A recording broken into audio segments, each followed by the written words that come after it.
മുഖ്യമന്ത്രി സ്ഥാനത്തിരിക്കെ ലോകത്തിലെ ഏറ്റവും വലിയ ജയിലുകളിൽ ഒന്നായ തിഹാർ ജയിലിൽ പ്രവേശിപ്പിക്കപ്പെടുന്ന ആദ്യ വ്യക്തിയാണ് അരവിന്ദ് കെജ്രിവാൾ. ഡൽഹി മദ്യനയ കേസിൽ ED അറസ്റ്റ് ചെയ്ത അദ്ദേഹത്തെ ഇന്നലെ ജുഡീഷ്യൽ കസ്റ്റഡിയിൽ റിമാൻഡ് ചെയ്തതോടെയാണ് തിഹാർ ജയിലിലേക്ക് മാറ്റിയത്. തിഹാർ ജയിലിലെ 2-ാം നമ്പർ മുറിയിലെ ആദ്യ ദിനം അദ്ദേഹം അസ്വസ്ഥനായിരുന്നുവെന്ന് റിപ്പോർട്ടുകൾ പറയുന്നു. തിങ്കളാഴ്ച വൈകുന്നേരം 4 മണിയോടെയാണ് കെജ്രിവാളിനെ തിഹാർ ജയിലിലേക്ക് കൊണ്ടുവന്നത്. ബാരക്കിലേക്ക് അയക്കുന്നതിന് മുമ്പ് അദ്ദേഹത്തെ വൈദ്യ പരിശോധനയ്ക്ക് വിധേയനാക്കി. പരിശോധനയിൽ അദ്ദേഹത്തിൻ്റെ ഷുഗർ ലെവൽ 50 കുറഞ്ഞതായി കണ്ടെത്തി. തുടർന്ന് ഡോക്ടർമാരുടെ നിർദ്ദേശപ്രകാരം അദ്ദേഹത്തിന് മരുന്നുകൾ നൽകിയതായി ജയിൽ വൃത്തങ്ങൾ അറിയിച്ചു. തിഹാർ ജയിലിലെ ആദ്യ രാത്രി അദ്ദേഹം അസ്വസ്ഥനായിരുന്നുവെന്നാണ് റിപ്പോർട്ടുകൾ പറയുന്നത്.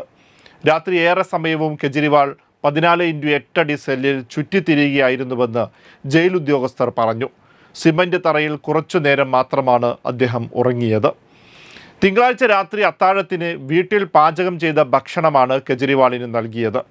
ഷുഗർ ലെവൽ സാധാരണ നിലയിലാകുന്നതുവരെ കെജ്രിവാളിന് വീട്ടിൽ പാചകം ചെയ്ത ഭക്ഷണം നൽകുവാനാണ് നിർദ്ദേശം നൽകിയിരിക്കുന്നത്. കിടക്കാൻ മെത്തയും പുതപ്പും 2 തലയിണയും നൽകിയിട്ടുണ്ട്. ഇന്ന് രാവിലെയും കെജ്രിവാളിൻ്റെ ഷുഗർ നില കുറവായിരുന്നുവെന്ന് ഡോക്ടർമാർ അറിയിച്ചു. ഇതേ തുടർന്ന് അദ്ദേഹം ജയിലിലെ ഡോക്ടർമാരുടെ നിരീക്ഷണത്തിലാണ്. ഇന്ന് രാവിലെ എഴുന്നേറ്റ കെജ്രിവാൾ ബാരക്കിൽ ധ്യാനിക്കുകയാണ് ആദ്യം ചെയ്തത്.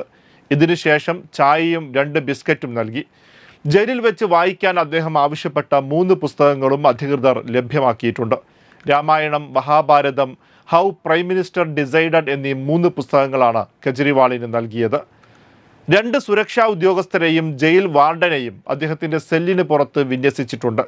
ഒരു ക്വിക്ക് ആക്ഷൻ ടീമും തയ്യാറായി നിൽക്കുന്നു. മതപരമായ ലോക്കറ്റ് ധരിക്കാനും അദ്ദേഹത്തിന് അനുവാദമുണ്ട്. ചട്ടപ്രകാരം ജയിലിൽ തന്നെ സന്ദർശിക്കാൻ അനുവാദമുള്ള 6 പേരുടെ പട്ടിക കെജ്രിവാൾ നൽകിയിട്ടുണ്ട്. ഭാര്യ സുനിത കെജ്രിവാൾ, മകൾ, അദ്ദേഹത്തിൻ്റെ personal secretary Bibhav Kumar, AAP സംഘടനാകാര്യ ജനറൽ സെക്രട്ടറി സന്ദീപ് പഥക് എന്നിവരാണ് പട്ടികയിലുള്ളത്. ഡൽഹി മദ്യനയ അഴിമതി കേസിൽ മാർച്ച് 21-നാണ് കെജ്രിവാളിനെ ED സംഘം അറസ്റ്റ് ചെയ്തത്. കൂടുതൽ വാർത്തകൾക്ക് sirajlive.com കാണുക. ഞങ്ങളുടെ യൂട്യൂബ് ചാനൽ ഇപ്പോൾ തന്നെ സബ്സ്ക്രൈബ് ചെയ്യുക. നന്ദി. Waytonikah.com, the exclusive Muslim matrimonial site.